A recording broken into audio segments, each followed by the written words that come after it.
시청자 여러분 안녕하십니까? 김신철 변호사입니다. 개인회생제도는 은행이나 카드사 채무, 또 거래처 물품대금이나 밀린 월세, 통신요금, 개인 간의 채무, 거의 대부분의 채무를 면책받을 수 있습니다.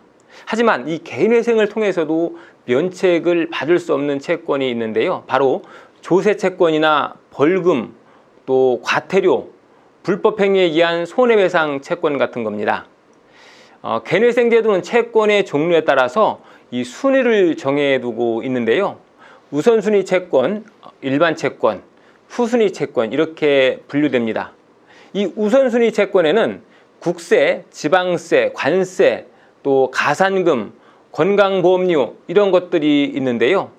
이런 우선 채권에는 징수권자가 국세징수법에 따른 체납처분으로 채무자의 재산을 압류한 후에 그 압류 재산이 환가대금에서 우선 변제받을 수 있습니다.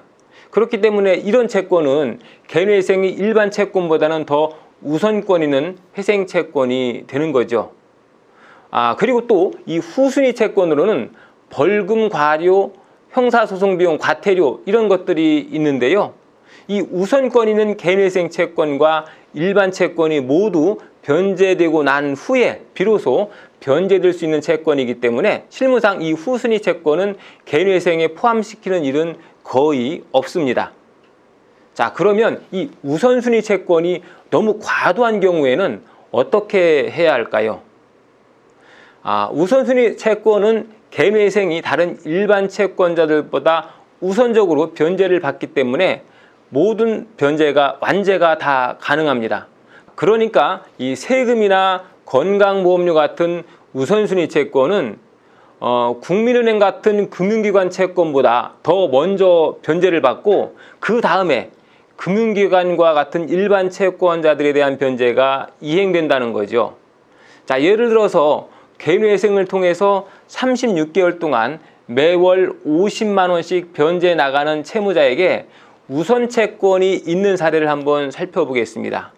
이 채무자에게 500만 원의 건강보험료 미납채권이 있었다라고 한다면 건강보험료가 우선 변제 채권이기 때문에 먼저 변제를 해야 되는 거죠.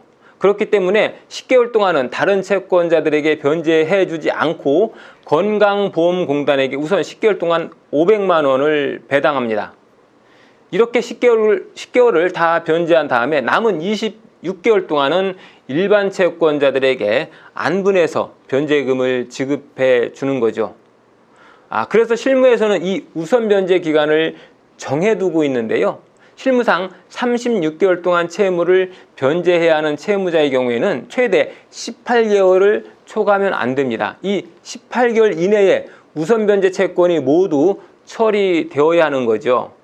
만약에 매월 50만 원의 변제를 이행해야 하는 채무자에게 세금이 1000만 원이나 체납되어 있었다라고 한다면 50만 원씩 20개월 동안 세금을 우선적으로 변제하고 남는 16개월 동안 일반 채권자들에게 변제를 해줘야 하는데 이렇게 되면 일반 채권자들 입장에서는 손해가 너무 크겠죠.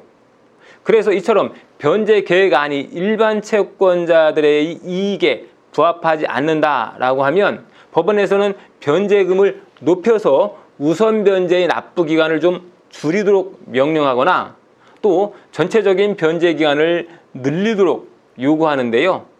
예를 들어서 우선 변제 기간이 20개월이다라고 하면 일반 채권자들에게 변제해주는 변제 기간도 역시 20개월로 늘려서 총 40개월간 변제를 이행하도록 변제 계획안을 짜는 거죠.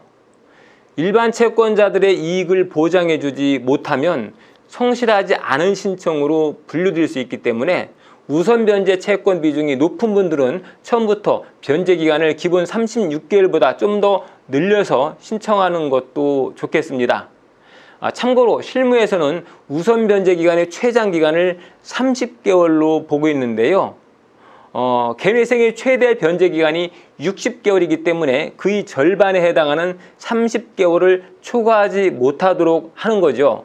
그래서 이 변제 기간 30개월을 초과할 정도로 우선 변제 채권이 다액인 경우에는 변제 계획안을 인가받기가 쉽지 않습니다. 이렇게 세금이나 건강보험료 같은 우선변제 채권이 과도한 분들은 본인의 우선변제 채권과 일반 채권의 비율을 정확히 따져보고 자신에게 적합한 변제 계획안을 수립해야겠습니다. 오늘은 개인회생의 우선변제 채권에 대해서 간략히 알아봤습니다. 김신철 변호사였습니다. 감사합니다.